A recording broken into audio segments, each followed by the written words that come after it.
In today's video, I'll guide you through the simple steps to change your Facebook profile from a regular user to a digital creator. Stick around till the end to ensure you don't miss any crucial details. Let's dive in. To kick things off, open your Facebook mobile application. Once you're in, locate and tap the menu button at the bottom right corner of the screen.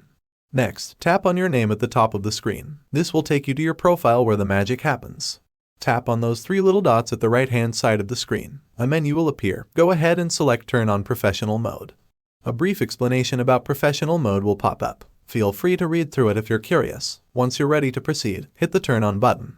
Now, tap where it says Add Details about yourself. This is where you'll customize your profile to showcase your digital creator status. Choose the category that resonates with you, in this case, Digital Creator. Once selected, hit Save at the bottom center. And there you have it. If you go back to your profile, you'll see under Details that it proudly states you're a digital creator. Congratulations, you've successfully made the switch. If you have any questions about this process, drop them in the comments below. Did this video help you out? Give it a big thumbs up, and don't forget to subscribe for more tutorial videos like this one. Thanks for watching, and have an awesome day, digital creators.